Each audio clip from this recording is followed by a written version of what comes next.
যুবক, মা বাবার দোয়া ছাড়া কসম আল্লাহর জীবন সফল কারো হবে না। ওই মা বাবা যার বেঁচে আছে এই রত্ন হারাইও না রে যুবক। ওই মা বাবার থেকে দোয়া নাও, কপাল খুলে যাবে। सूरज ने दिया अपनी शुआओं को ये पैगाम, सूरज ने दिया अपनी शुआओं को ये पैगाम, दुनिया है अजब चीज को भी सुबह को भी शाम, दुनिया है अजब चीज को भी सुबह को भी शाम, दुनिया में हो दुनिया का तलबगार नहीं हो, दुनिया में हो दुनिया का तलबगार नहीं हो, बाजार से गुजर हो खरीदार नहीं हो, बाजार से गुजर हो खरीदार नहीं हो, मकबूल है शाज है काबिल तू बहुत है, आईना के मानिंदे तू नहीं दिल तू बहुत है, आईना के मानिंदे तू नहीं दिल तू बहुत है।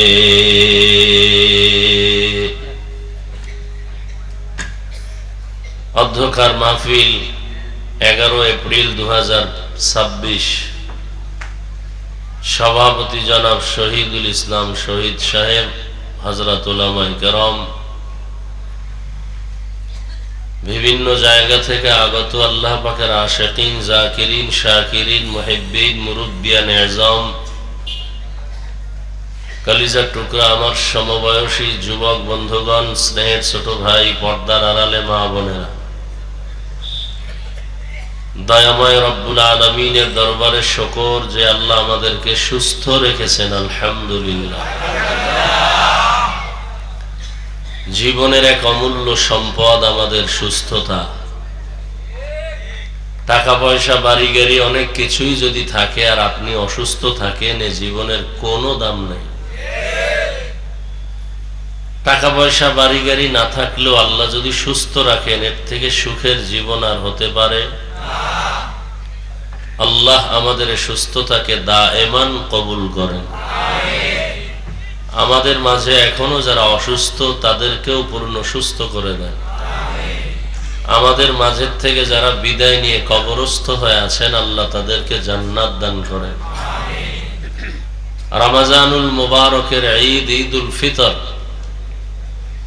এর পূর্বে ও পরে যারা দুর্ঘটনায় হঠাৎ করে জীবন দিয়ে দিল, পানির মধ্যে, গাড়ির নিচে, যেই মৃত্যুর ঘটনাগুলো দেখে সহ্য করা যায় না,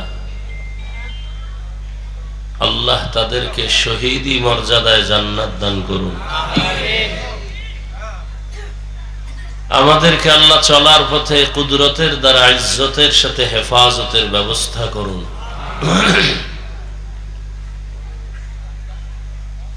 উলামায়ে হযরত আলোচনা করেছেন, আপনারা ধৈর্যের সাথে শুনছেন।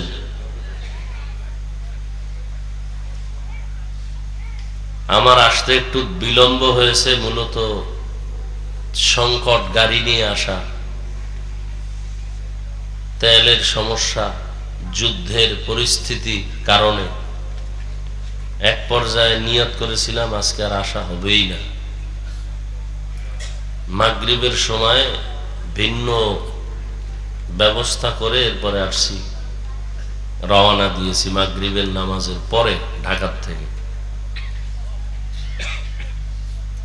যদি গাড়ি না হতো তো আজকে আর আসতাম না।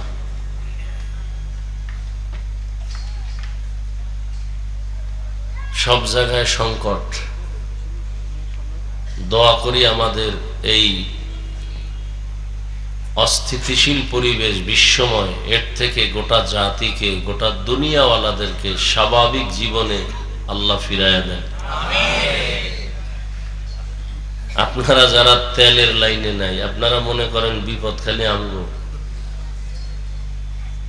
যদি আর 2-4টা মাসে যুদ্ধ অব্যাহতভাবে চলে, পুরা পৃথিবীটা পঙ্গু হয়ে যাবে। নিত্য দ্রব্যের দাম নাগালের বাহিরে চলে যাবে। তরু তরকারি, খানা দানা যা কিছু আছে, এক কথায় দুর্ভিক্ষ নেমে আসবে এই জমিনের মধ্যে। আল্লাহ এর থেকে আমাদেরকে হেফাজত করা। এ দোষ কোনো বেঈমানকে দিয়া লাভ নাই। মানুষের জীবনের বেশিটা ক্ষতি করেছে মুনাফিকের গোষ্ঠীরা। মুনাফিক কারা? যারা ইসলামের ব্যানার ব্যবহার করে কিন্তু কাজ করে ইহুদির চেয়েও খারাপ। এ কারণে কাফের ভালো, মুনাফিক ভালো না। কাফেরের সাথে সমাজে চলার অনুমতি আছে ইসলামের, মুনাফিকের সাথে চলার অনুমতি নেই। কিন্তু মুনাফিক চিনবেন কি করে? আমার মতোই তো সব টুপিওয়ালা, বাগরিওয়ালা, বরং আমাদের থেকে তাদের চেহারা আরো ভালো, আরো স্মার্ট। বড় কঠিন হালাত। আজকে মুসলিম বিশ্বের কাছে এত সম্পদ, আমার দেশেও সম্পদ কম নাকি? চোরের কারণে আমরা এই সম্পদ হারিয়ে ফেলেছি। সৌদি আরব, লেবানন, কুয়েত, কাতার, ইরাক, এরপরে মিশর, সব মুসলমান এক হয়ে গেলে আমেরিকা কেন, রাশিয়া কেন, কোন বেঈমানের চোখ উঠায় তাকাবারও তো সুযোগ নেই। কিন্তু যে অন্তরে নেফাকি, মুসলমানকে ধ্বংস করবে মুসলমান দিয়া। আমাদের হুজুরের বিরুদ্ধে আওয়ামী লীগ, বিএনপিরা কিচ্ছু করতে পারে না, ওদের সাহসী হয় না। সাহস যোগায় আমগো লাইনের কিছু টুপিওয়ালা মুনাফিকেরা। আওয়ামী লীগের বাবার ক্ষমতা নাই একজন আলেমের বিরুদ্ধে চোখ উল্টায় কিছু বলবে। বিএনপির 14 পুরুষেরও ক্ষমতা নাই আলেমদের দিকে আঙ্গুল তুলবে। এই সাহসটা পাই মুনাফিকের কারণে, শুধু মুনাফিকের কারণে। তাবলীগ খারাপ এই কথা বলার সাহস পায় কেমনে? আর এক দল টুপিওয়ালা খারাপ বলে, ওই সুযোগে অন্যরাও খারাপ বলে। না হয় যে আউযুবিল্লাহ বিসমিল্লাহ পারে না, নামাজ নাই, রোজা নাই, হালাল নাই, হারাম নাই, সে কোনোদিন তাবলীগের বিরুদ্ধে সাহস পাবে না কথা বলতে। কোন ইমামের বিরুদ্ধে কথা বলতে সাহস পাবে না, কোন আলেমের বিরুদ্ধে কথা বলার সাহস পাবে না। কিন্তু কই, আওয়ামী লীগেও তো আলেম আছে, ওলামা লীগ, বিএনপির মধ্যেও আলেম আছে। কি কর না কেন? ওলামা দল আছে না? সত্য কথা বলতে সমস্যা? এই কিছু তার ছাড়া মনে করে আমি আওয়ামী লীগের গাইল লইতেছি, বিএনপির গাইল লইতেছি, সাইজ করতেছি আমগো জাতি বেইব। এ বুঝার মতো কোনো মেধা নাই। এইরকম তার ছাড়া এখানে বহুত বসা আছে। ফট করে কবি হুজুরে রাজনীতি রস করে, জুতা দিয়া কানের পর্দা ফাটায় দাও, বেয়াদব কোথাকার।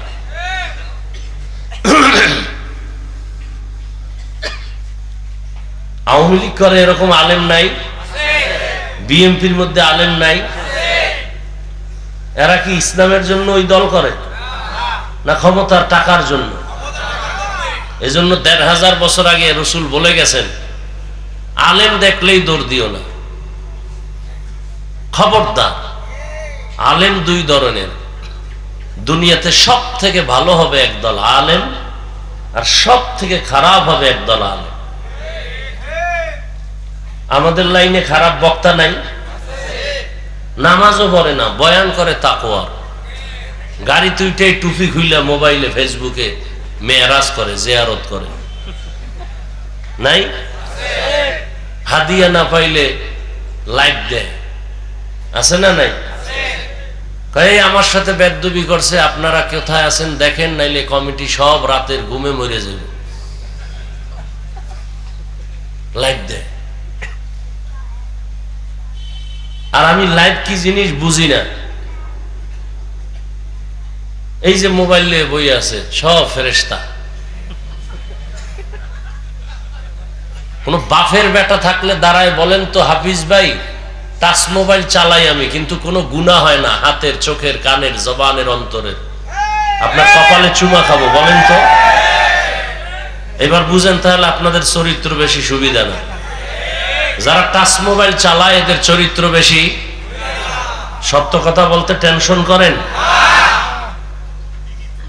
যদি থাকে দাঁড়ান, আমি স্টেজ থেকে নিচে এসে আপনার কপালে চুমা খাবো যে আপনি টাচ মোবাইল চালান কিন্তু গুনাহ করেন না। কত চরিত্রহীন আছে টাচ মোবাইলের মধ্যে লক নাম্বার দিয়ে রাখছে, বউকে জানায় না। এই স্বামী নিঃসন্দেহে চরিত্রহীন, নিঃসন্দেহে চরিত্রহীন। ওর চরিত্র ভালো না।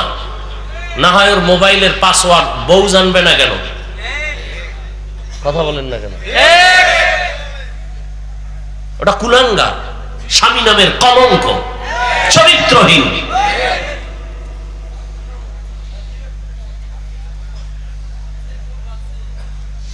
যেই স্ত্রী মোবাইলে লক নাম্বার রাখে, স্বামীকে জানতে দেয় না, ওই স্ত্রীটাও চরিত্রহীন। আল্লাহ হেদায়েত দান করুন। বসছেন বেহেশতের বাগানে, মোবাইলটা লইয়া করতেছেন কবিরা গুনাহ। বাহ, চান কপাল। হ্যাঁ, বসছেন বেহেশতের বাগানে। কেমন বাগান? রসুল বলেন বসার সাথে সাথে সব গুনাহ মাফ। কিন্তু চান কপাল্লারা মোবাইল নিয়ে ছবি উঠায়, করতেছে কবিরা গুনাহ, কবিরা গুনাহ, কবিরা গুনাহ। যারা মোবাইল নিয়ে ছবি তুলতেছে, পৃথিবীর কোন মুফতি সাহেবের বাবার ক্ষমতা নাই এই ছবি উঠানো হালাল বলার কোন সাহস আছে? স্পষ্টই ছবি তোলা হারাম, হাজার কোটিবার কবিরা গুনাহ হারাম।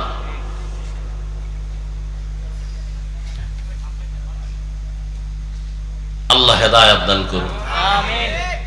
কিছু চালাক আছে, চালাক, অতি চালাক, শুধু চালাক না। কি চালাক? চালাক ভালো, অতি চালাক। অতি চালাকের আরেক নাম বেয়াদব।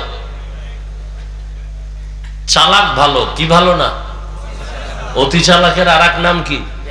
বেয়াদব। এরা বলবে হাফিজ ভাই এত জোরে ফতুয়া দিলেন, এই যে এতগুলো ক্যামেরা বয়ে রয়েছে, এগো কিছু কর না। ও মনে করছে আমি বলদ, আমি এই প্রশ্নের উত্তর না যাই না বয়ানে বসছি। আল্লাহ হেদায়েত দান করুন। সংসার ধ্বংস হয়ে গেল এই মোবাইল। সন্তান মা বাবাকে জবাই করে, পেছনে কাজ করে মোবাইল। মা বাবা সন্তানকে হত্যা করে, ভাই ভাইকে জবাই করে, সহযোগিতায় কাজ করে কি? মোবাইল। ছাত্রদের লেখাপড়া ধ্বংস, কি কারণে? মোবাইল।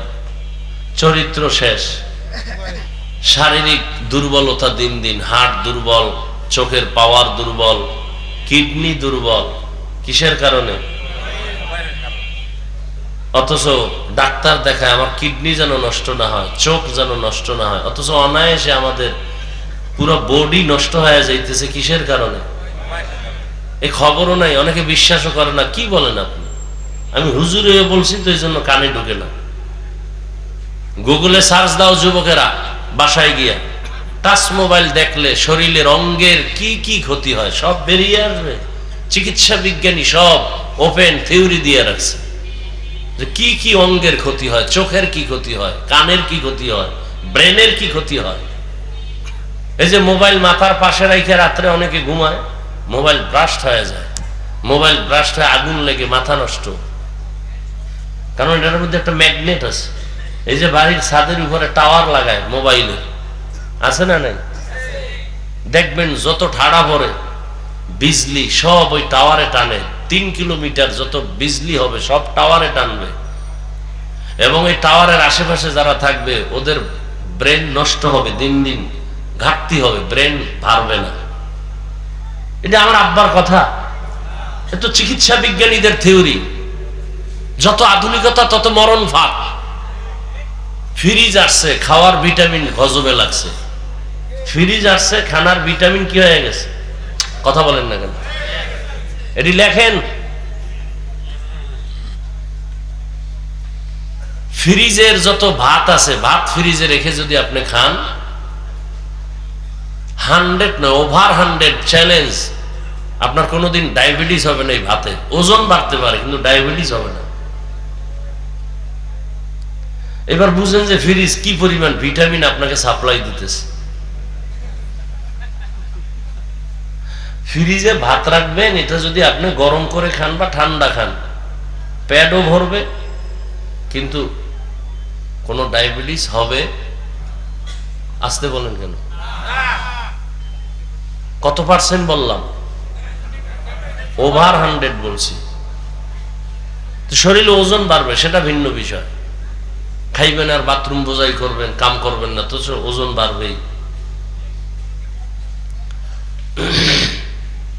রাইস কুকারে কারেন্টে ভাত রান্ধে, ভাত আছে না, ভিটামিনের গোষ্ঠীও নেই। মাছ, ইলিশ মাছ কত মজা, 1 মাস ফ্রিজে রাখেন না, কি মজা পান। আর এমনি তো আল্লাহর কুদরতে ইলিশের মজা নাই, আগের সেই ইলিশের ঘেরানো নাই, তেলও নেই। কি আছে? সব ইন্ডিয়ানরা লয়ে গেছে।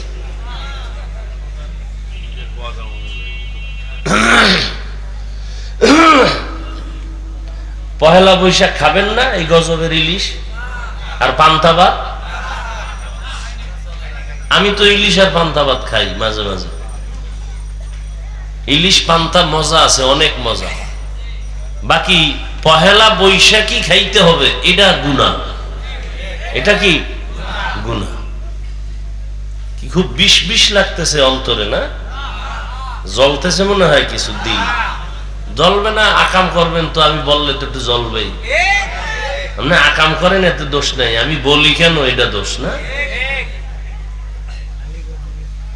মরাডারে মারো কেন, কয় লড়ে কেন?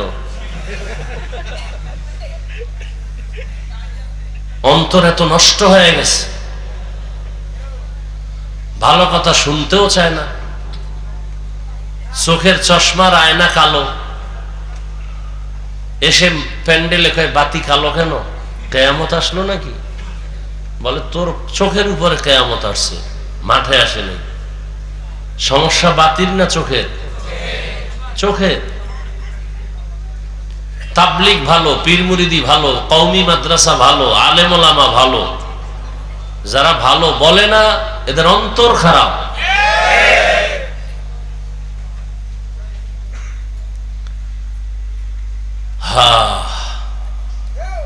কোরআনে হাকিমের সূরাতুর রহমানের শুরু থেকে 2-3 টুকরা আয়াত আমি আপনাদের সামনে পড়েছি।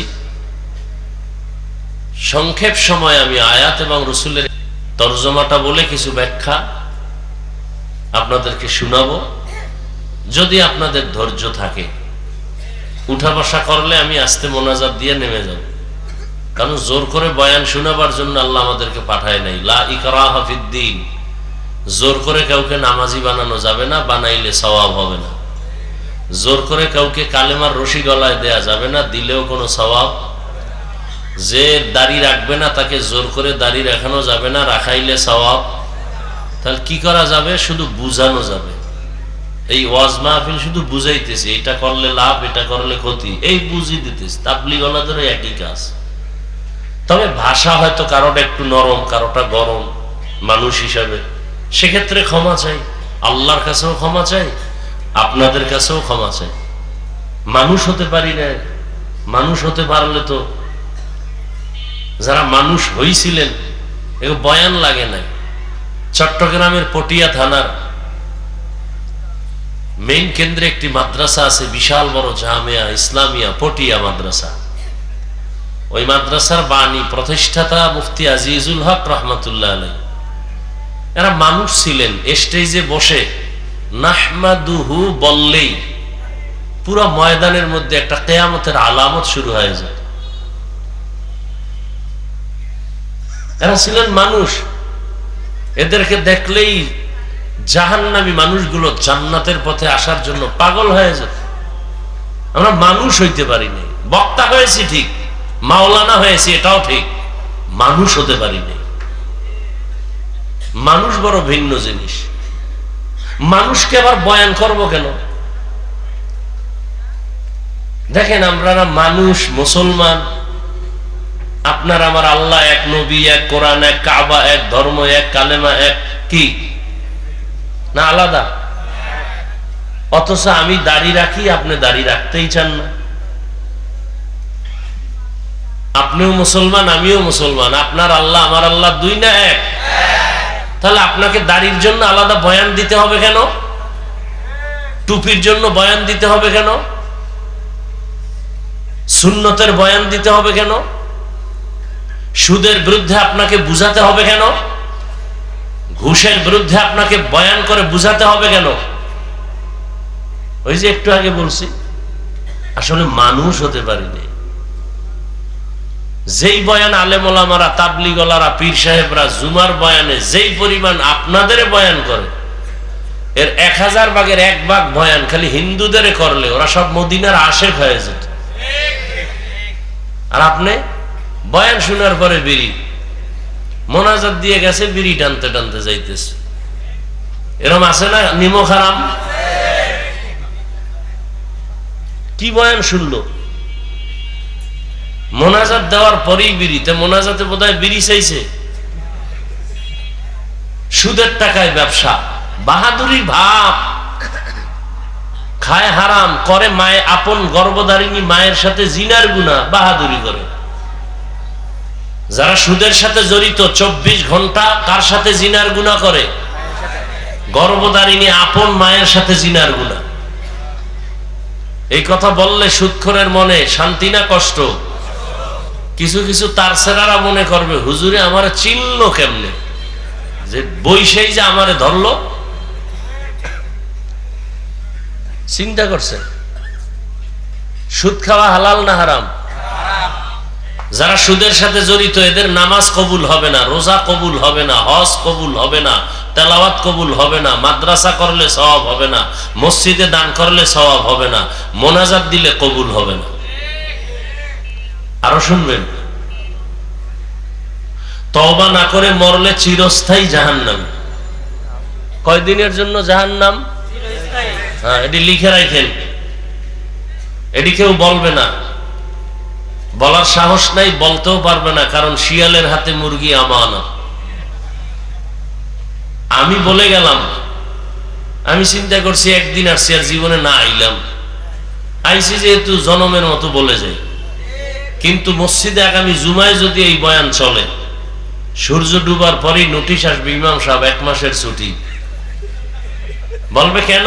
বলবে শিয়ালের হাতে মুরগি দিলে যা হয়, মসজিদ মাদ্রাসার চাবি সুদখোরের হাতে দিলে তাই হয়।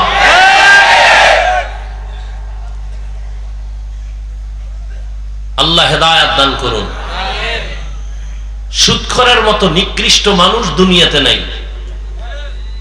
কয়েকটা সুদখোরের নাম লেখা ধান খেতে রাখলে ওই ধান খেতে আর পোকা আসে না। এবার বুঝেন ওরা কেমন দামি।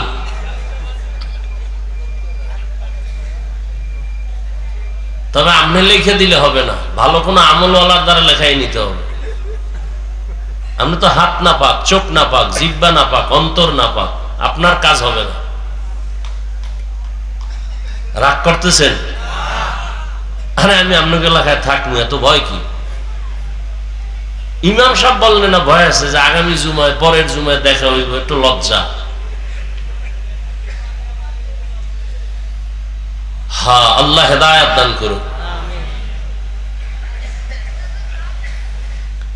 আয়াত হাদিসের তরজমাটা বলে নেই। আর রহমান আল্লামাল কুরআন খালাকাল ইনসান আল্লামাহুল বায়ান। কি আপনাদের এই আয়াতগুলো মোটামুটি জানা আছে না? হ্যাঁ, এই আয়াতের বিষয়বস্তু হলো মানুষ কাকে বলে। একটু আগে বলছি না আমরা মানুষ হতে পারি না। এই ব্যাখ্যাটা শুনলে বুঝবে না আসলেই আমরা কুত্তার চেয়েও খারাপ। হিংসা করা এটা কি মানুষের স্বভাব না কুত্তার স্বভাব? তাহলে আমি দেখতে মাওলানা মানুষ, কিন্তু হিংসা থাকলে আমার চরিত্রটা কুকুর থেকেও খারাপ। দলিল কোরআনের আয়াত 9 পারা সূরা আরাফ, সুযোগ আসতেছে বলবো সময় থাকলে।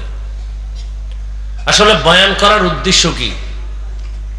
বয়ানের মূল উদ্দেশ্য হলো জাহান্নাম থেকে জান্নাতের রাস্তা দেখানো।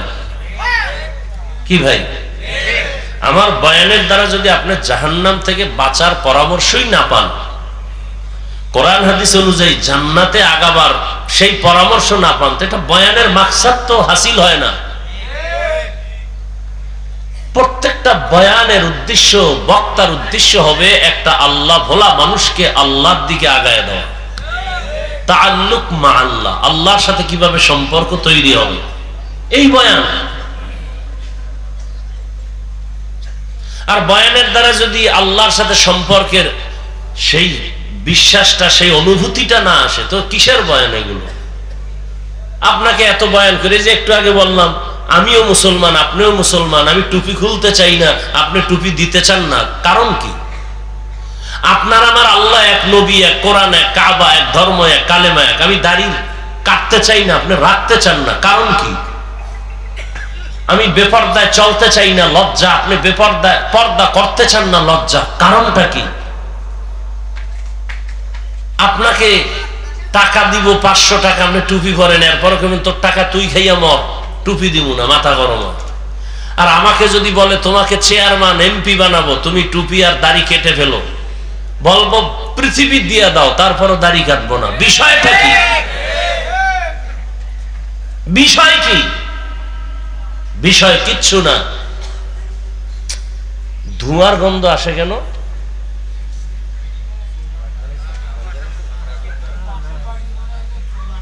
হ্যাঁ, প্রচন্ড ধোঁয়ার আসতেছে, গন্ধ, বিড়ির গন্ধ না, ধোঁয়া ধোঁয়া ধোঁয়া, এটা কোথাও কিছু জ্বালাচ্ছে, মহা মুসিবত, আমাদের জন্য খুব ক্ষতিকর এই বিষয়গুলো। ওই আইসা ঢুকছি রুমে, একেবারে হুজুরে আসবে, একেবারে খুব মোহাব্বত লাগে, এমন স্প্রে মারছে, 5 মিনিট গামছা দিয়ে নাকটা আটকায় রাখছে,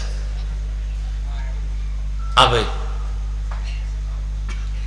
কঠিন ধোঁয়ার গন্ধ আসতেছে, অসহ্যকর অবস্থা, কঠিন অবস্থা, শ্বাস বন্ধ হয়ে যাওয়ার অবস্থা। এরা চিন্তা করে যে হুজুরে আসছে যেহেতু একটু টের পেয়ে যাও, আমরা এই সিফার ভিতরে আছি।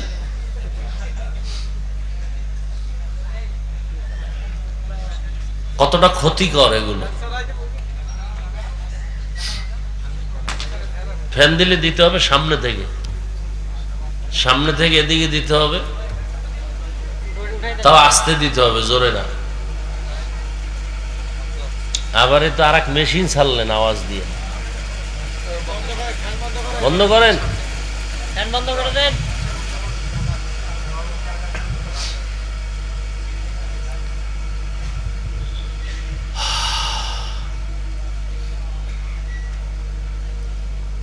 আল্লাহ বলেন আর রহমান, রহমান হলেন তিনি, আল্লামাল কুরআন, কোরআন শিক্ষা দিলেন যিনি, খালাকাল ইনসান, রহমান হলেন তিনি, মানুষ সৃষ্টি করলেন যিনি, আল্লামাহুল বায়ান, রহমান হলেন তিনি, বয়ান শিক্ষা দিলেন যিনি। নবীজি বলেন খায়রুকুম মান তাআল্লামাল কুরআনা ওয়া আল্লামাহ, দুনিয়াতে ওই ব্যক্তি বড় দামি, বড় সম্মানিত যে কোরআন শিখে অন্যদের কোরআন শিক্ষা প্রদান করে। তরজমা শেষ। হাদিসের উপরে 2-4 মিনিট কথা, এরপরে আয়াত নিয়ে কথা বলবো। নবীজি বলছেন দুনিয়াতে শ্রেষ্ঠ ওই ব্যক্তি যে কোরআন শিখে, বলেন না কেন, সহযোগিতা করেন, অন্যকেও শিক্ষা দেয়, তাদের মতো দামি আর কেউ নাই।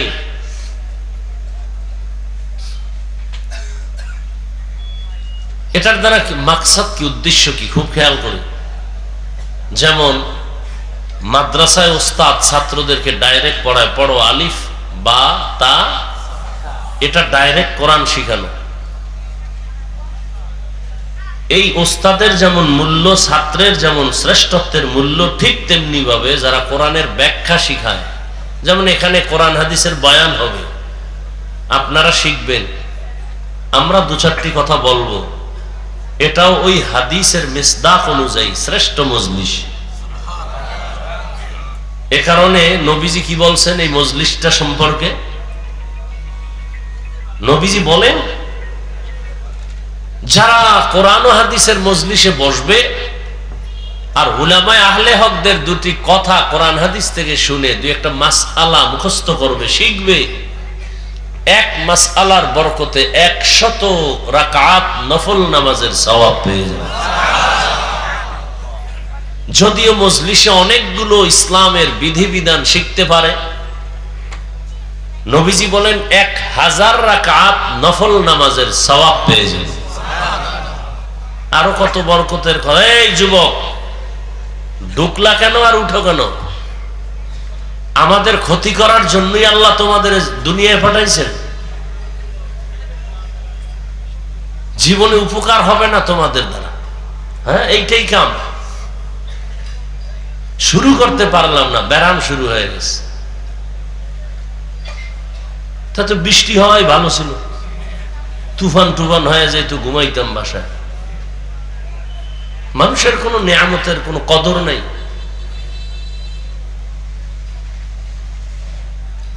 বসার যদি দীর্ঘ টাইম বসার অভ্যাস না থাকে, কেন আমাদের চোখের নজরে থাকেন? আপনারা দূরে থাকেন, কমিটি মাইক লাগাইছে না দূরে?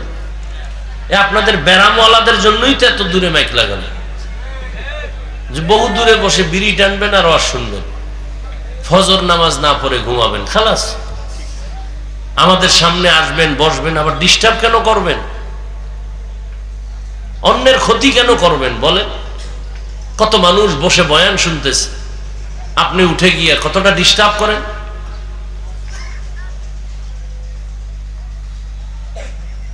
শেষ দোয়া পর্যন্ত আল্লাহ মাহফিলকে কবুল করেন। ঘর থেকে যখন বেরিয়েছে মানুষ, আপনারা দ্বীনের মজলিসে আসবেন, নবীজি কি বলছেন? প্রত্যেকের সাথে 70,000 রহমতের ফেরেশতাকে আল্লাহ কাফেলা বানায় দিয়েছেন। কতক্ষণ তারা আছেন? ঘর পর্যন্ত পৌঁছা পর্যন্ত। এরা কি করবেন? এরা শুধুই আপনাদের আমাদের জন্য আল্লাহর কাছে মাগফিরাত চাইবেন, আমাদের গুনাহ মাফ চাইবেন। শুধু কি তাই? এই যে একটা প্যান্ডেল এখানে জমিনে বসা, ঠিক এমন একটা মজলিস আরশে আজিমে আল্লাহ মিলাইয়া ফেরেশতাকে নিয়ে বসছে। সেখানে কি আলোচনা করতেছে? আমরা এখানে আলোচনা করি আল্লাহর গুণগান, ওখানে আলোচনা হচ্ছে আমাদের গুণগান। আল্লাহ বলতেছেন এই মানুষগুলো বসলো কেন? অনেক বড় হাদিস। কেন আসছে এরা? টাকা চায় কেন? বাড়ি না, গাড়ি না, কেন? আল্লাহ আপনাকে চায়, আর জান্নাত চায়, আর জাহান্নাম থেকে মুক্তি চায়। নবীজি বলেন, আল্লাহ জিজ্ঞাসা করেন ফেরেশতারা, আমাকে দেখছে? না। যদি দেখতো, আল্লাহ তো কলিজা ফেটে আপনার জন্য পাগল হয়ে মরে যাইত। আমার জান্নাত দেখছে? কয় না। যদি দেখতো? দেখলে তো পাগল হয়ে সারা জীবন জান্নাতের দিকে দৌড়াতো। জাহান্নাম দেখছে? বলে না। যদি দেখতো? জীবন দিয়া হলো জাহান্নাম থেকে ভাগার চেষ্টা করত। আল্লাহ বলেন, তোমরা যেহেতু সাক্ষী দিলা, এবার তোমরা সাক্ষী থাকো, আমি বলতেছি এরা এখানে আসা মাত্র আমি সবার জীবনের সব গুনাহ মাফ করে দিই। কিছু লোক তো অশুনতে আসে না, তামসা দেখতে আসছে। কেমন হুজুর? চেহারা দেখতে আসছে। কোন দলের হুজুর? টুপির সাইজ কি? এরকম আছে না কিছু? এগো কি করবেন? কয় এগো মাফ করে দিল। কেন? কয় চিটা যেমন ধানের দামে বিক্রি হয়ে যায়, ঠিক যারা এখানে আল্লাহর মহব্বতে আসছে এরা ধানের সমতুল্য, যারা আসছে শুধু তামাশা দেখতে এরা চিটার সমতুল্য। তো দুনিয়াতে যদি একটা কি বলে যেটার দাম নাই, একটা চিটা এটার যদি মূল্য থাকে ধানের সাথে এটার বিক্রি হয়, কেউ বলে না যে চিটা আলাদা করো, ধানগুলো আমাকে দাও, বলে না। তাহলে দুনিয়ার মানুষ যদি এটাকে করতে পারে, তা আমি তো আরো দয়াময়। আর মানুষ তো আমিই বানাইছি, আমি কেন করব না? যারা আসছে আমাকে পাওয়ার জন্য আর আমার মজলিসের কাছে আসছে। একটা লোক আতরের দোকানের পাশে দাঁড়ানো, দাঁড়ায় ঘেরান পাইতেছে মজা, আর একজনে কিনা পকেটে নিতেছে। ওই লোকটারও মনে চায় কি চায় না? চায়, কিন্তু টাকা নাই। তো টাকা না থাকলে কি হবে? ঘেরান পায়নি না, ওইটা আবার কোনো আটকায় রাখা যায়? পাইতেছে। ওই ঘেরানটায় মজা আছে না নেই? আছে। টাকা না থাকলেও, কিনতে না পারলেও তো ঘেরান পায়। ঠিক যারা ময়দানের পাশে আসছে, ওয়াজ শুনতে আসে নাই, এরাও তো কিছুটা আল্লাহর মহব্বতের ঘ্রাণ এখান থেকে পাবে। অতএব এদের বরকতে আল্লাহ ওদেরকেও মাফ করে দেবে। এত বড় মজলিসে আসিয়া বসার পরেও কি মোবাইলটা হাতে নেওয়ার মানে কি? আচ্ছা, 24 ঘন্টাই তো এই মোবাইল নিয়ে থাকেন। এই স্বামী, বউরে সময় দাও না বাবা, এই মোবাইল। বাবা সন্তানকে সময় দেয় না, মোবাইল। তো 24 ঘন্টাই তো বাথরুমে গিয়েও মোবাইল। আল্লাহ নিয়ে আসছেন বেহেশতের বাগানে, 2 ঘন্টা মোবাইল না চালাইলে কি হবে?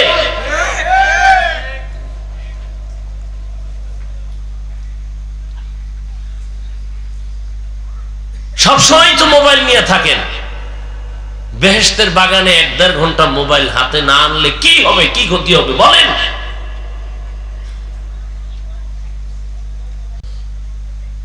না দেখাচ্ছেন আমি মোবাইলওয়ালা, তবে আমারে দেখাইলে ক্ষতি হবে।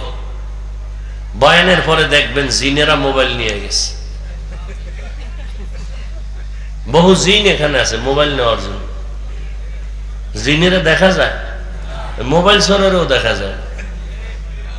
খালি কপালে আপ দিয়া মাইকলারা কইবে মোবাইল ঘোষণা দাও, আবার ওই স্টেজের তলে, জুতার তলে খুঁজে মোবাইল নিয়েছে, জিনের তলে খুঁজে মোবাইল। এখানে মোবাইল আছে।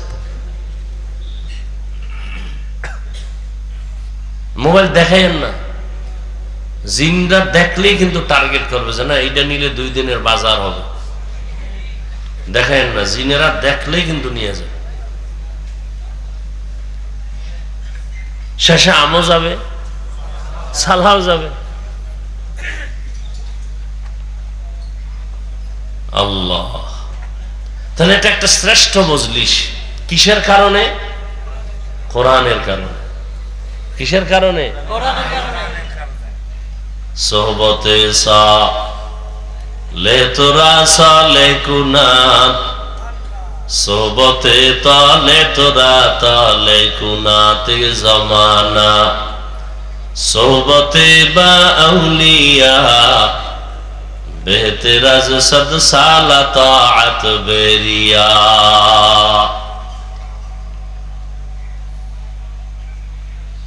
কোরআনের বরকতে এত সম্মান। কোন একজন আহলে হক উলামায়ে কেরামের কেউ দামি কোন বুজুর্গ, তাহাজ্জুদওয়ালা কোন আলেম কোন এলাকা দিয়ে যদি হেঁটে যায়, কোরআনের বরকতে আলেমের কারণে ওই এলাকার কবরের আযাব আল্লাহ মাফ করে দেন। নবীজিরে আর দেখা যাবে না, আর নবী আসবেন না আমাদেরকে কালেমার দাওয়াত দেওয়ার জন্য। নবী বলেন আমার জায়গায় আমার একদল নিরেট বন্ধু থাকবে, তারা হবে উলামা। ইন্নাল উলামা ওয়ারাসাতুল আম্বিয়া। উলামায়ে কেরাম আম্বিয়ায়ে কেরামের ওয়ারিস। এদের দাম কত জানো?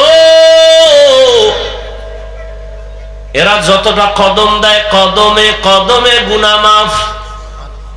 সুবহানাল্লাহ। না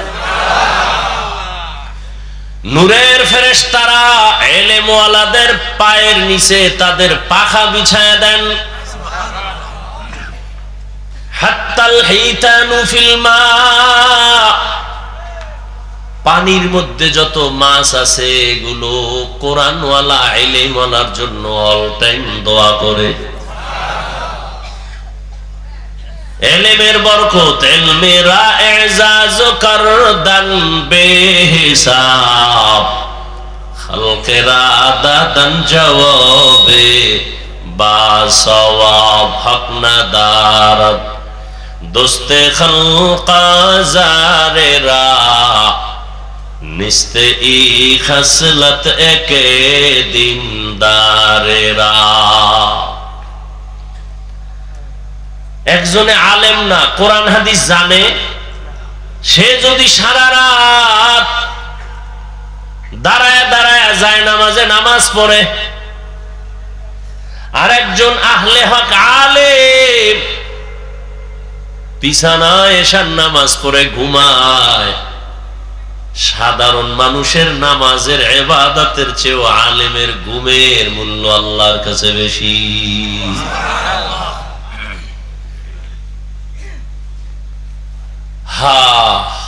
কত মর্যাদা!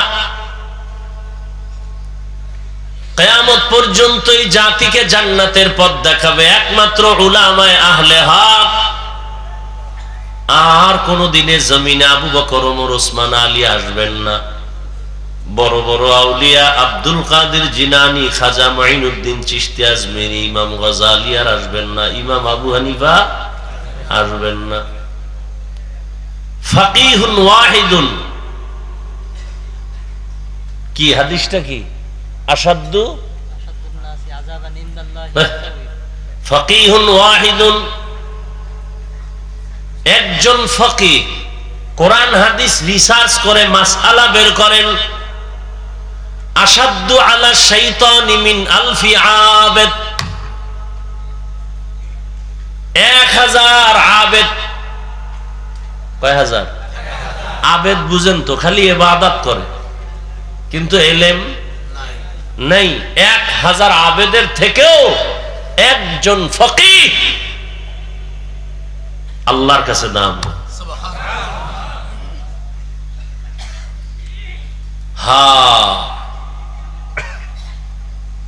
ভাইরা আমার, এই শ্রেষ্ঠ মজলিস পুরা চারপার্শ্ব থেকে নূরের ফেরেশতারা হাতে হাত লাগাইয়া আরশে আজিম পর্যন্ত তারা সিরিয়ালে দাঁড়ানো। এখান থেকে যদি কেউ মোনাজাত দিয়া তওবা করে বিদায় হয়, রহমতের নবী বলতেন, মায়ের গর্ভের বাচ্চা যেমন দুনিয়াতে নিষ্পাপ ভূমিষ্ঠ হয়, কোরআনের বাগান থেকে একজন মানুষ ওই রকমই নিষ্পাপ বাড়িতে ফিরে যায়। সোহবতে সালেহ তোরা সালেহ কুনাত, সোহবতে তালে তোরা তালে কুনাত। আল্লাহ রসুল বলেন, যারা কোরআন শিখে, যারা শিখায় তারা দামি। শুধু তাই না, একজন আলেম কোরআনের হাফেজ এই মাদ্রাসায় পড়ে 5 ওয়াক্ত নামাজ বা জামাত আদায় করেন, কিন্তু গরীব, শীতের পোশাক কেনার টাকা নাই, বাবা খানার টাকা দিতে পারে না। এই ছেলেটা কোরআন পড়ে আর একজনে খানা দেয়, আছে না? মশারি কিনে দেয়, কিতাব কিনে দেয়, জামা কিনে দেয়। কত টাকাওয়ালা আছে বলে, একজন ইতিম সন্তানকে আমি আলেম বানানোর খরচটা মাসে মাসে দিব, দাও মাদ্রাসায় পড়াও। ওই কোরআনের হাফেজটা আলেম হইয়া আল্লাহর থেকে যে পুরস্কার পাবে, ওরে টাকা দিয়া খানা দিয়া সহযোগিতা করে যে আলেম বানানোর পেছনে সহযোগিতা করলো, ওই একজন সহযোগী খানা খাওয়ানেওয়ালা হাসরের ময়দানে ওই হাফেজে কোরআনের সমপরিমাণ পুরস্কার পেয়ে জান্নাতে যাবে। হাদিসে পাকে আর এক ঘটনা আছে, হাসরের ময়দানে আল্লাহ পাকের আদালতে একজন আর ফয়সালা হবে, জাহান্নামে যাও, কোনো আমল নাই। ফেরেশতা এর হাতে হ্যান্ডকাপ লাগায় দেও, এর আমল নাই কোন নেক আমল, জাহান্নামে পাঠায় দাও। ফেরেশতারা যখন হাতে হ্যান্ডকাপ লাগাইয়া জাহান্নামের দিকে যাবে, এই আসামি বারবার পেছনে ফিরে তাকাবে। আল্লাহ বলবেন ফেরেশতারা দাঁড়াও, এই বান্দাটা বারবার পেছনে তাকায় কেন? ফেরেশতারা বলেন আল্লাহ আপনি জানেন, আমরা জানি না। আল্লাহ বলবেন আমি অবশ্যই জানি, ওই বান্দা বারবার পেছনে তাকাইয়া অপেক্ষায় আছে, আমি রবের একটু দয়া তার উপরে হয়নি, ও চায় আমি একটু দয়া করিনি। আচ্ছা দাঁড়াও তো দেখি তো কোনো দয়া করার লাইন আছে। নবীজি বলেন আল্লাহ বলবেন ফেরেশতাদের আমল নামাটা একটু তল্লাশি করো, দেখো কোনদিন কোরআন শিখছেনি। আমল নামা তল্লাশি দিয়ে দেখবে কোনদিন কোরআন হাতেও নেয় নাই। না আল্লাহ নেয় নাই, কোরআনের সাথে সম্পর্ক নাই। আচ্ছা দেখো তো কোরআন ওয়ালা যারা, তাদের সাথে একটু সম্পর্ক আসেনি দেখো, এমন একজনের সাথে মহব্বত আছে কিনা যে আলেম। ফেরেশতারা আমল নামা তল্লাশি করে দেখবে, এমন কোন পরিচয় নাই, জীবনে আলেমের সাথে মুসাফাও করে নাই। আল্লাহ কইবে এবার শেষবারে একটা ঝাড়া দাও। কি বলবে? দেখো এই বান্দার সাথে এমন কোন বন্ধু আছে নি যে বন্ধুর সাথে আলেমের মহব্বত আছে? ফেরেশতারা তল্লাশি দিয়ে দেখবে, হ্যাঁ এই বান্দার একজন বন্ধু আছে, ওই বন্ধুর সাথে আলেমের সম্পর্ক। আল্লাহ বলেন আজকে তো সুপ্রিম পাওয়ার নিয়ে আমি আল্লাহ বলছি, আমি রহিম নামের দরজা খুইলা রাখছি, রহমান নামের দরজা দিয়া ওই সূত্রে টান দিয়া আলেমের মোহাব্বতের সূত্রে আমি তাকে জান্নাতি বানায় দিলাম। আতিনা ফি দারে দুনিয়া না হাসান, আতিনা ফি দারে উকবা না হাসান, ইয়া গিয়াসাল মুস্তাগীসিন ইহদিনা লফতিখারা বিল উলুমে ওয়াল গিনা। হর গরিদে নেকো তু তৈয়ার হে, जो न मंगे उससे तू बेजार है। आलेमेर एत सम्मान किसेर कारणे बोलेन? कुरान। ए कारणेई तो रहमतेर नबी दुनियाते आसছেন। কোন জায়গায় বলতে পারবেন? নবীজি আসছেন দুনিয়াতে কোন জায়গায়? আপনাকে যশোরে? কোথায়?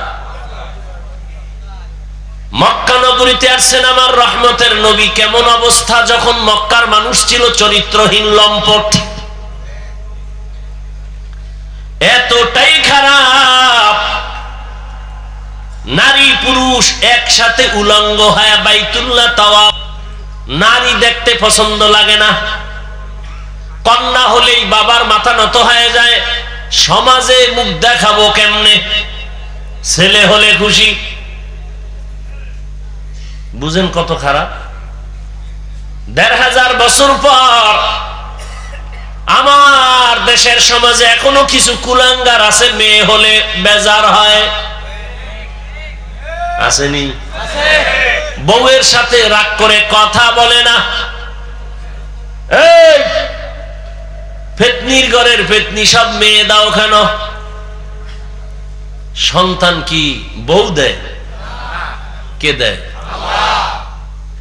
কেমন তার সেরা বোকা! সন্তান দেয়ার মালিক কে? না শাহজালাল? লিল্লাহি মুলকুস সামাওয়াতি ওয়াল আরদ ইয়াখলুকু মা ইয়াশাউ ইনাসা ওয়া ইয়াহাবু লিমান ইয়াশাউ যুকুর আও ইউযাওবিজুহুম যুকরানা ওয়া ইনাসা ওয়া ইয়াজআলু মান ইয়াশাউ আকীমা ইন্নাহু আলিমুন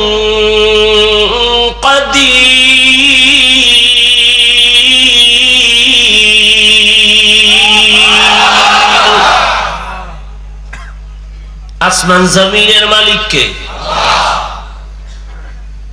খালি মানুষের পাওয়ারের মালিক জনগণ, এটা আল্লাহর কাছে নাই। হ্যাঁ, যদি কেউ বলে সব ক্ষমতার মালিক জনগণ, কে সব ক্ষমতার মালিক কে? আহা, অতুইজ্জু মান তাশাউ ওয়া তুযিল্লু মান তাশাউ বিয়াদিকাল খায়র ইন্নাকা আলা কুল্লি শাইইন কাদির।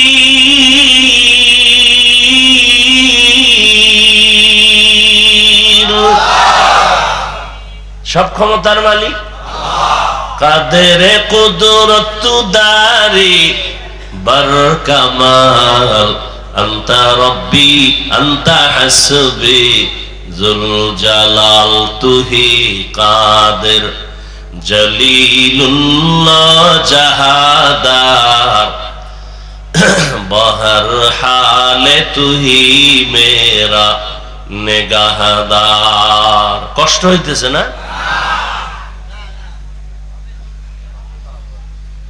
ভাই আপনার দাওয়াত, বলে আলহামদুলিল্লাহ। আপনার বাড়ি? কয় নাউজুবিল্লাহ। জিন্দেগি মে বন্দেগি তু করনা হে, जिंदगी में बंदगी तू करना है, जिंदगी बे बंदगी शर्मिंदा है, जिंदगी बे बंदगी शर्मिंदा है। दुनिया में हो दुनिया का तलबगार ना हो,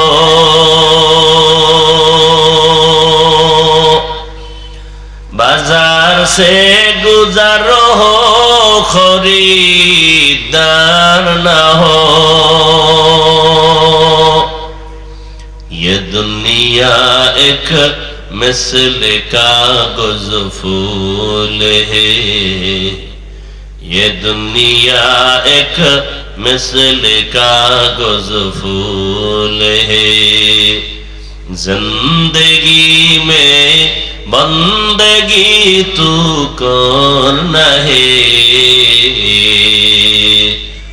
जिंदगी बे बंदगी शर्मिंदा है, जिंदगी बे बंदगी शर्मिंदा है, जिंदगी में बंदगी कुन बंदगी, बंदगी बे जिंदगी शर्मिंदगी। আল্লাহ তাআলা বলেন, রহমতের নবীকে আমি হেদায়েতের বার্তা নিয়ে পাঠিয়ে দিলাম। মক্কার মানুষ এতটা খারাপ, কন্যা পছন্দ করে না, গলা টিপে মেরে ফেলে। কন্যা সমাজের বোঝা। অথচ আল্লাহ বলেন, সন্তান আমি দেই কাউকে ছেলে দেই, কাউকে মেয়ে দেই, কাউকে দোনোটা দেই, কাউকে কোনোটাই দেই না।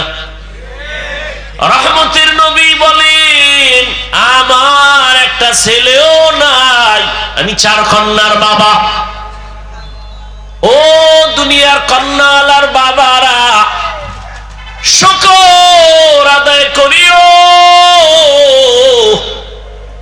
যদি একটা কন্যা পাও, শুকর আদায় করো, তুমি একটা জান্নাতের মালিক হয়ে গেছো। 2 কন্যা যদি পাও, শুকর আদায় করিও, তুমি 2 জান্নাতের মালিক। কন্যা হলে লাভ না ক্ষতি? না ছেলে হলে লাভ কামাই করে খাওয়াবে। কয়জনে যে খাওয়ায়, বিয়া করলেই নাই, বউও নাই, ছেলেও নাই। বিষয় কি কয়, ঘরে আনছে ডানা কাটা ভরি। কি কাটা ভরি? ডানা কাটা ভরি আনার পরেই ঘরে কয় তোর বাবার ডানা ভালো না, কেটে ফেল। তোর মায়ের ডানাও খারাপ, চল। কই যামু? কয় যশোর শহরে ফেলাক ভাড়া ল। তোর মা বাবার ডানা ভালো না। কিছুদিন ওখানে ঘুরে ফিরা এবার স্বামীরটা খাইয়া চুষে চুষে কয় এবার তোর ডানাও খারাপ, হিজরত করে গেলাম। আছে না নাই? ডানা কাটা ভরি, এটার ব্যাখ্যা কি আমি বুঝি না। আল্লাহ হেদায়েত দান করুন।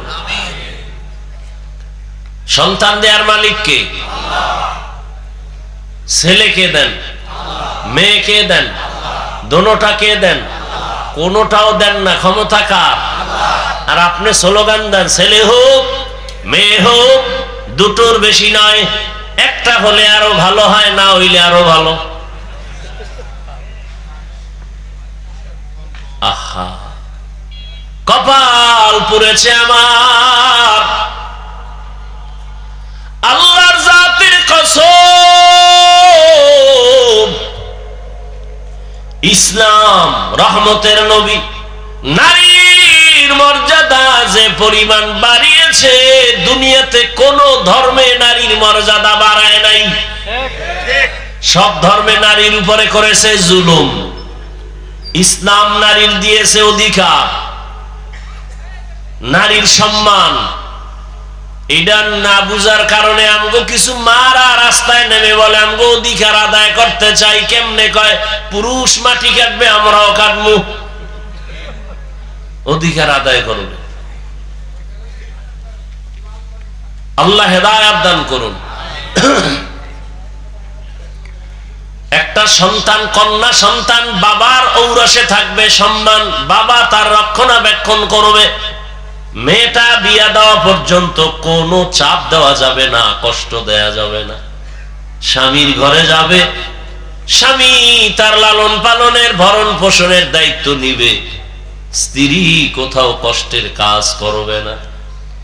আবার যখন বৃদ্ধা হয়ে যাবে, সন্তান মায়ের খেদমত করবে। আল্লাহর ইবাদতের পরে মায়ের খেদমত। ওয়া কাযা রাব্বুকা আল্লাহ তা'বুদু ইল্লা ইয়াহু ওয়া বিল ওয়ালিদাইনি ইহসানা। আল্লাহর ইবাদতের পরে মা বাবার সাথে ইহসান করো হে সন্তান। ধমক দিয়ে মা বাবার সাথে কথা বলবা না,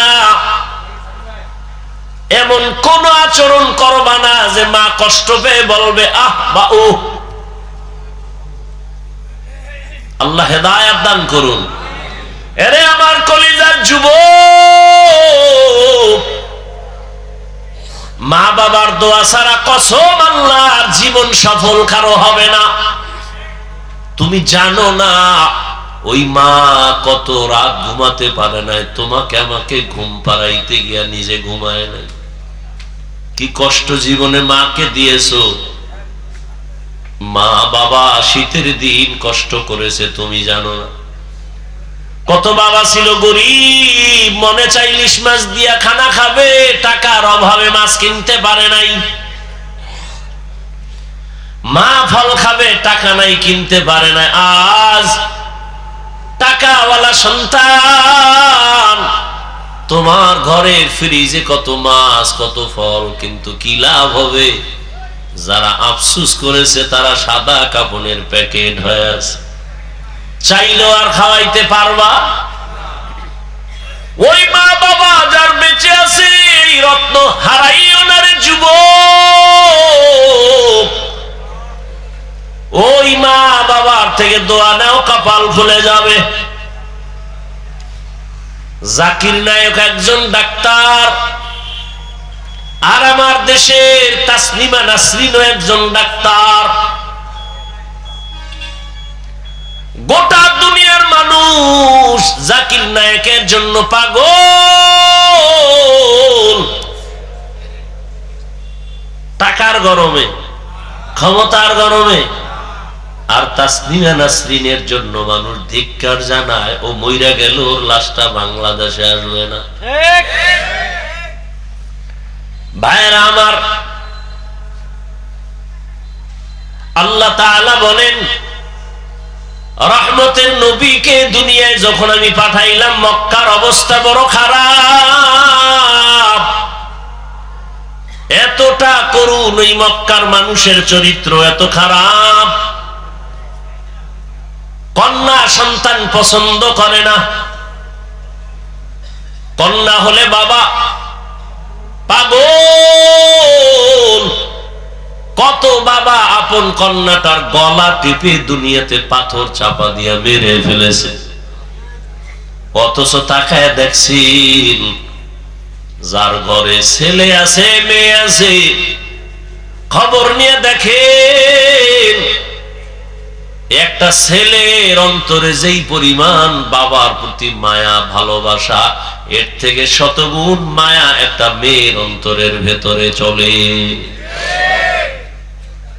মা বাবা অসুস্থ হয়ে গেলে ছেলে বলে সুস্থ হয়ে যাবে, আর মেয়েটা যদি শ্বশুর বাড়ি থাকে পাগলের মতো কান্না করে, আমার আব্বার কি হালাত, পাগলের মতো দৌড়ায়, আমার আব্বা অসুস্থ, ঘরে থাকতে চায় না, পাগলের মতো হয়ে যায়। রহমতের নবী বলেন, আমিও 4 কন্যার বাবা,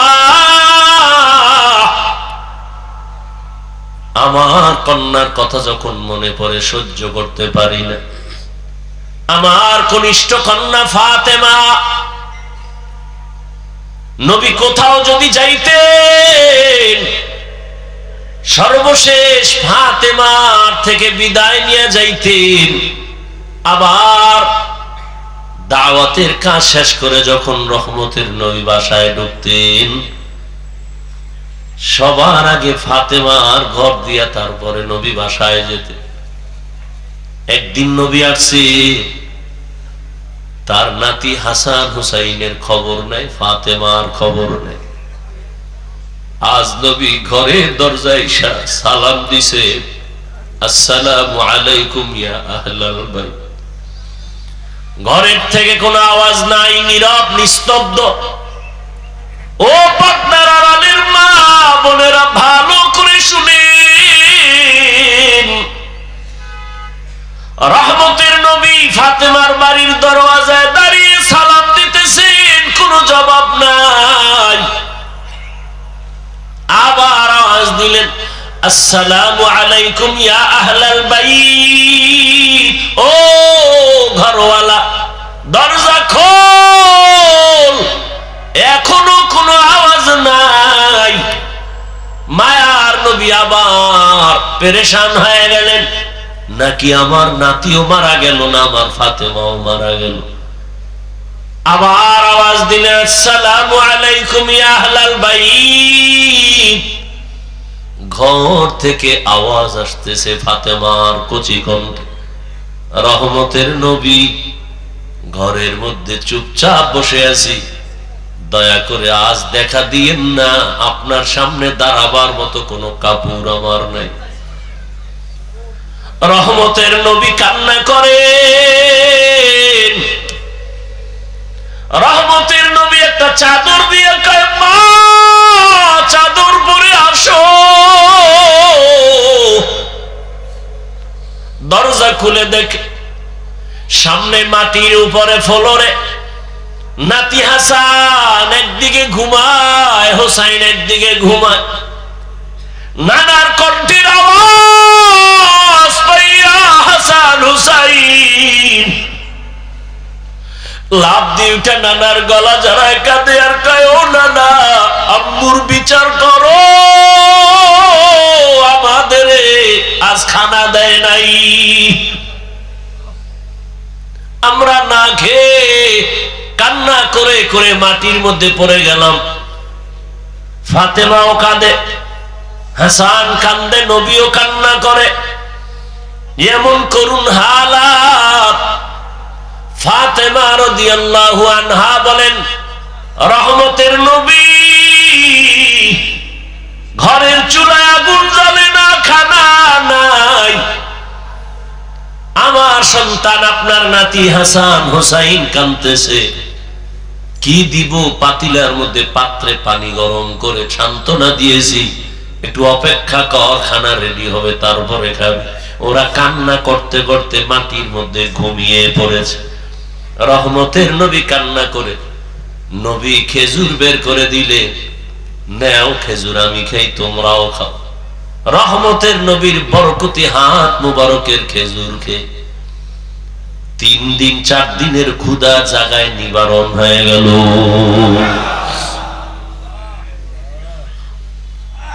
আল্লাহ তাআলা বলেন, রহমতের নবী আসছেন মক্কা নগরীতে। মক্কার মানুষগুলো এখনো তাদের ওই চরিত্রের কোনো ভালো দিক এখনো আসে নাই। নবীও কাউকে কালেমার কথা বলেন না, নামাজের কথা, রোজার কথা বলেন না। সর্বশেষ আল্লাহ তাআলা কোরআন দিলেন। 40 বছরের পরে রহমতের নবী কোরআন পেয়ে দাওয়াতের কাজ শুরু করেন, আর মানুষকে বলে এক আল্লাহর ইবাদত করো, আল্লাহর কাছে মাথা নত করো, ইবাদত করো, মূর্তি পূজা ছেড়ে দাও। কিছুদিন পরে রহমতের নবী আবার বলে রহমানের ইবাদত করো। মুশরিক বেঈমানেরা কয়, ও আব্দুল্লাহর সন্তান, এতদিন তুমি এক আল্লাহর কথা বলেছো, আজ আবার তুমি রহমানের কথা বলো। বলো তোমার আল্লাহ একজন নাকি 2 জন? নবী বলেন একজন। তো বলো আবার আলাদা রহমানের কথা বললা, মানির রহমান, বলো রহমানকে। নবী বলেন অপেক্ষা করো, জবাব দিব। দয়াময় আল্লাহ রহমান কে? এই কথার জবাবে আর রহমান সূরা নিয়ে কয়, জিবরাইল যাও রহমতের নবীর কাছে এই আয়াতগুলো জানায় দাও, আমি রহমানকে পরিচয় দিয়ে দাও। আর রহমান আল্লামাল কুরআন খালাকাল ইনসান আল্লামাহুল বায়ান। রহমান হলেন তিনি, কোরআন শিক্ষা দিলেন যিনি। রহমান হলেন তিনি, মানুষ সৃষ্টি করলেন যিনি। এখানে বুঝার ব্যাপার। আল্লাহ বলেন আমি রহমান, কেমন? আগে কোরআন শিখাইয়া তারপরে মানুষ বানাইলাম। অথচ বাস্তবে দেখি তার উল্টা। আল্লাহ আগে আমাদের সৃষ্টি করেছেন, তারপরে আমরা বড় হয়ে কোরআন শিখেছি। এটাই তো বাস্তব। আমরা কি আগে কোরআন শিখছি? কিন্তু আল্লাহ কি বলেন? আর রহমান আল্লামাল কুরআন খালাকাল ইনসান আল্লামাহুল বায়ান। আমি এমন রহমান, আগে কোরআন শিখাইয়া পরে তোমাদের মানুষ বানাইছি। আল্লাহর কথাই ঠিক, আমাদের বুঝের অভাব।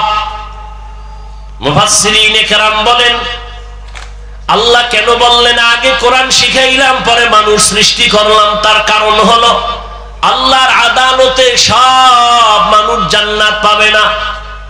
বলে তাহলে কোন মানুষ পাবে? বলে দুনিয়াতে মানুষ আবার কয়েক ভাগে ভাগ করে। একদল বংশগত মানুষ, আর একদল জন্মগত মানুষ, আর একদল হলো গুণের মানুষ, গুণগত মানুষ। আল্লাহর কাছে বংশ পরিচয়ের মানুষটা জান্নাত পাবে না, জন্মের পরিচয়ের মানুষটা জান্নাত পাবে না, একমাত্র গুণের মানুষ জান্নাত পাবে। এবার বুঝার চেষ্টা করি গুণের মানুষ কাকে বলা হয়। আদম নবী আমাদের বংশদাতা বাবা, তার বংশে আমরা আছি, আমরা বংশগত মানুষ। এই পরিচয়ে জান্নাত পাওয়া যাবে না, কারণ আদমের বংশে জন্ম নিলেই যদি জান্নাত পায় তো হিন্দুরাও পাবে, বৌদ্ধরাও পাবে, ইহুদিরাও পাবে। এই পরিচয় হবে না। আমার বাবার ঔরসে আমার জন্ম, আমি জন্মসূত্রে সন্তান, এই পরিচয়ে জান্নাত পাওয়া যাবে না। একমাত্র গুণগত মানুষগুলো জান্নাত পাবে। গুণের মানুষ বুঝার জন্য একটা মূলনীতি মনে রাখবেন, দুনিয়াতে যত বস্তু বানায়, বানানেওয়ালারা এমনি বানায় না, কোনো কাজের জন্য। যেমন আমি মাউথ নিয়ে কথা বলি, মেশিনে টাইনা হরেন থেকে কথাটা অনেক দূরে ভাষায় দিতেছে। এক কথায় মাইকওয়ালা মাইক যখন বানাইছে, কি কাজের জন্য? বলে আওয়াজটা দূরে নেওয়ার জন্য। কথা ঠিক না? আজীবন মনে রাখবেন, যেই বস্তুটা যেই কাজের জন্য বানায়, ওই কাজটাই হলো ওই বস্তুর গুণ। বলেন তো মাইকের গুণ কি? আওয়াজ দেওয়া। বাতিওয়ালা বাতি বানাইছে কেন? আলো দেওয়ার জন্য। তাহলে বাতির গুণ কি? আলো দেওয়া। পাখাওয়ালা পাখা বানায় কেন? বাতাস দেওয়ার জন্য। পাখার গুণ কি? বাতাস দেয়া। মাইক যদি আওয়াজ না দেয়, বলবে এটাকে ভেঙ্গে ফেলে দাও, এটা গুণের মাইক না। বাতি যদি আলো না দেয়, বলবে এটা ফেলে দাও, এটা গুণের বাতি না। এবার আমাকে জবাব দেন, দয়াময় রব্বুল আলামিন মানুষ কেন বানাইছেন? কি বিড়ি টানার জন্য? আলেমরে গালি দেওয়ার জন্য? মা বাবার সাথে বেয়াদবি করার জন্য? কেন বানাইছেন? ওয়ামা খালাকতুল জিন্না ওয়াল ইনসা ইল্লা লিয়াবুদুন।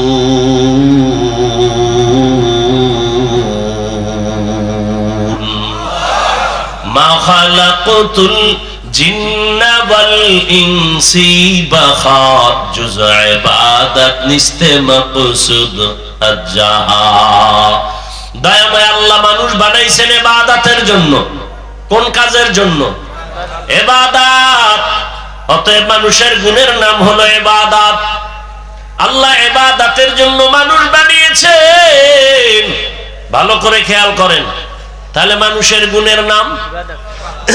এখন এই ইবাদতটা কি মন গড়া না কোনো নিয়ম আছে? আছে, আছে। কয় নিয়ম জানতে হলে কোথায় যাও? বলে কোরআন ধরো। সব নিয়ম কোথায় আছে? কয় কোরআন বুঝি না। কেমনে? কয় হাদিস ধরো, কোরআনের ব্যাখ্যা হাদিস। বলে কোরআন হাদিস কিছুটাই পারি না। বলে কোরআন হাদিস বুঝার জন্য উলামায়ে কেরামের কাছে যাও। উলামায়ে কেরামের থেকে কোরআন হাদিসের ব্যাখ্যা যাই না, নিয়ম অনুযায়ী ইবাদত করলে তুমি গুণের মানুষ। গুণের মানুষ হলেই তুমি বিনা হিসাবে জান্নাতি। এই দিকে ইঙ্গিত করে আল্লাহ বলেন, আর রহমান আল্লামাল কুরআন খালাকাল ইনসান। আমি রহমান কোরআন শিখাইয়া মানুষ বানাইছি। অর্থাৎ যারা কোরআনের নিয়ম যাই না ইবাদত করবে, তারা গুণের মানুষ, এরা জান্নাতি। তাহলে গুণের মানুষ হতে হলে লাগবে কোরআন, কোরআন বুঝতে হলে লাগবে হাদিস, বুঝতে হলে লাগবে ওলামা। তাহলে সব কথার মূল কি? কোরআন হাদিস না বুঝা ইবাদত হয় না। ইবাদত না করলে গুণের মানুষ, গুণের মানুষ না হলে জান্নাত কপালে আসবে। এদিকে ইঙ্গিত করে আল্লাহ কয়, কোরআনের মাধ্যমে ইবাদত করিয়া যারা গুণের মানুষ হবে তারা জান্নাতি। আল্লাহ বলেন, এদিকে ইঙ্গিত করে বললাম, আমি আগে মানুষ বানাই নাই, আগে কোরআন শিখায় তারপরে মানুষ বানাইছি। ও আল্লাহর বান্দারা, এই গুণের মানুষ তৈরি হওয়ার ফ্যাক্টরির নাম হলো মাদ্রাসা। সারা দুনিয়ার বেঈমান আর মুনাফিকরা পাগল হয়ে গেছে, মাদ্রাসা তালা লাগাও, মাদ্রাসা বন্ধ করো। কি এবার শিখবে কি? শিখবে স্কুলে কি? শরওয়াতে অজাগর, শরায়াতে আফাক। কথা বলেন। আর মাদ্রাসায় কি পড়ে? শরওয়াতে ওযু, শরায়াতে আল্লাহ। ঠিক নি? হ্যাঁ, স্কুলে পড়ো বাধা নাই, কলেজে পড়ো বাধা নাই, ডাক্তার হও, ইঞ্জিনিয়ার হও, প্রফেসর হও। তবে আদর্শ গুণের মানুষ হতে হলে উলামায়ে কেরামের ছোঁয়া লাগাও। উলামায়ে কেরামের ছোঁয়া পাইয়া স্কুল কলেজের ছাত্ররা নামাজি। বলেন, ডাক্তার, প্রফেসর, ইঞ্জিনিয়ার, আলেম ওলামাদের ছোঁয়া পেয়ে 5 ওয়াক্ত নামাজি আসেনি। অতএব স্কুলে পড়া খারাপ। কত যুবক রাস্তায় গাড়ি চালায়, নামাজ পড়ে নাই? নদীর মধ্যে মাছ ধরে নামাজ পড়ে, কৃষি কাজ করে নামাজ পড়ে, র্যাব আর্মি পুলিশ বিডিআরের চাকরি করে নামাজ পড়ে। ও পর্দার আড়ালের আম্মা জান, আপনার মতো কত মা কত বোন এই এলাকায় আছে নামাজি পর্দাওয়ালা নাই? এবার তাদেরকে বলবো, যারা পর্দা করেন না, নামাজ পড়েন না, দাড়ি রাখেন না, ও যুবকেরা, আপনার কপাল এত খারাপ কেন? আপনার মতো যুবকটা যদি রাস্তায় গাড়ি চালায় নামাজ পড়ে, কলেজে পড়ে নামাজ পড়ে, ডাক্তার নামাজ পড়ে, আপনার কপাল কেন খারাপ? ও মা, আপনার মতো মা যদি নামাজ পড়তে পারে, আপনি কেন বেপরদায় রাস্তায় ঘুরেন, মার্কেটে দৌড়ান?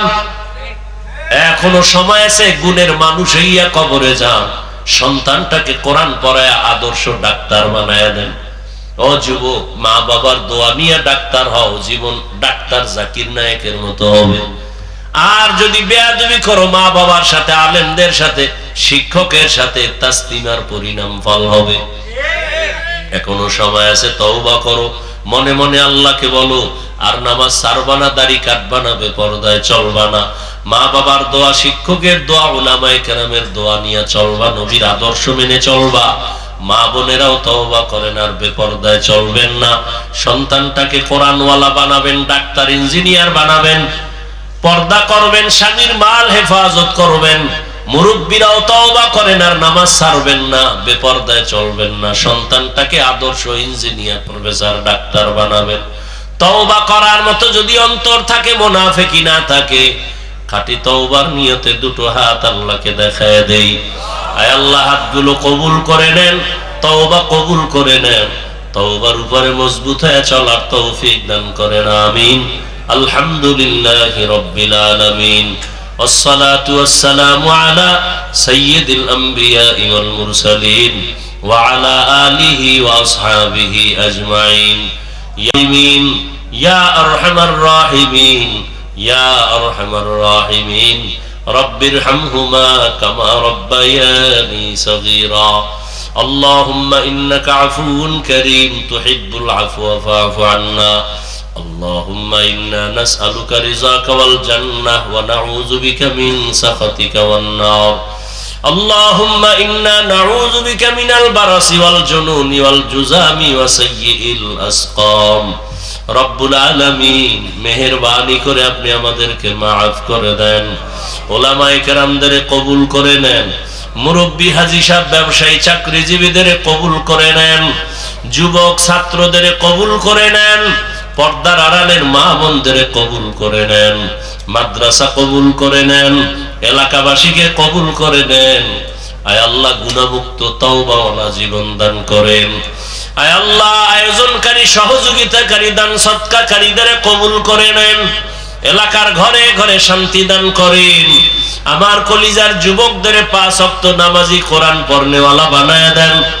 মোবাইলের গুনাহ থেকে আমাদের হেফাজত করেন। লেখাপড়া যারা করে, পরীক্ষার্থী কামিয়াবি দান করেন। সারা দুনিয়ার মানুষকে আপনি শান্তি দান করেন। যুদ্ধরত অবস্থা থেকে জাতিকে স্বাভাবিক জীবনে ফিরাইয়া দেন আল্লাহ। প্রবাসের জীবনে যারা আছে, ব্যবসা চাকরিতে বরকত বাড়ায় দেন, হেফাজত করেন। বাংলাদেশ শান্তির দেশ বানায় দেন। আয় আল্লাহ, দেশ ও দ্বীনের জন্য যারা জীবন দিল তাদের মাফ করে দেন। এখনো যারা চেষ্টা করে, কবুল করে নেন। দয়াময় আল্লাহ, যারা চাকরি করে, ব্যবসা করে, রুজিতে বরকত বাড়ায় দেন। হারাম থেকে হেফাজত করেন, অভাব দূর করে দেন, ঋণ আদায়ের ব্যবস্থা করে দেন আল্লাহ। মা বোনদের কবুল করে আবেদা, পর্দাওয়ালা বানায় দেন। আয় আল্লাহ, দাম্পত্য জীবন সুখময় করে দেন। আয় আল্লাহ, আমাদের আদবওয়ালা, বিনয়ী বানায় দেন, বেয়াদবির থেকে হেফাজত করেন।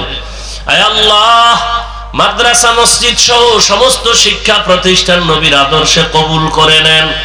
আয় আল্লাহ, ইলম, হিলম, হিকমত, আমলে বরকত বাড়ায় দেন। ওলামা, তোলাবা, উম্মতের অন্তরে ইজ্জত, মুহাব্বত, রব বাড়ায় দেন। সামিঈন, নাজিরিনদের অন্তরে ইজ্জত, মুহাব্বত, রব বাড়ায় দেন। আয় আল্লাহ, ইজ্জতের সাথে সারা দুনিয়ায় খেদমতের জন্য কবুল করে নেন। পরমুখাপেক্ষির থেকে হেফাজত করেন। নবীজির সুন্নাত ওয়ালা ইজ্জতের জীবন দান করেন। নবীজির রওজা মুবারক বাইতুল্লাহ জিয়ারতের জন্য কবুল করে নেন। মুখালিফেরে মুআফিক বানায় দেন। জাহিরি বাতিনি দুশমনের মোকাবেলায় বিজয় দান করেন। আয় আল্লাহ সাবিরিন শাকিরিন জাকিরিনদের অন্তর্ভুক্ত বানায় দেন। আয় আল্লাহ আমানতের যথাযথ হক আদায়ের তৌফিক দান করেন। আয় আল্লাহ মাদ্রাসার খেদমত করি আসাতেজায়ে কেরাম তালিবুল ইলমদের আমানতদার মুখলিস বিনয়ী বানায় দেন। দায়ী ভাবে যা প্রয়োজন কুদরতের দ্বারা ব্যবস্থা করে দেন। আয় আল্লাহ মেহেরবানি করে নবীজির রওজা বাইতুল্লাহ জিয়ারতের জন্য কবুল করে নেন। আয় আল্লাহ আমরা যারা হাত তুলেছি জানি না কারা ইয়াতীম, বাবা নাই, অনেকের মা নাই, মেহেরবানি করে সবার কবর জান্নাত বানায় দেন। যারা বেঁচে আছেন হায়াত বাড়ায় দেন, অসুস্থ যারা কুদরতের দ্বারা সুস্থ করে দেন। আওয়াজে কথায় রুহানিয়াতে স্পষ্টতা রূপ বাড়ায় দেন। আয় আল্লাহ চলার পথে ইজ্জতের সাথে হেফাজত করেন। আমাদের জানমাল, স্ত্রী, পরিবার, সন্তান কুদরতের দ্বারা হেফাজত করেন। আয় আল্লাহ দীর্ঘ নেক হায়াত দান করেন। নবীজির মুহাব্বতে আমাদের দোয়া কবুল করে নেন। সাল্লাল্লাহু তাআলা আলা খাইরি খালকিহি মুহাম্মাদ ওয়া আলিহি ওয়া আসহাবিহি আজমাইন বিরহমাতিকা ইয়া আরহামার রাহিমিন।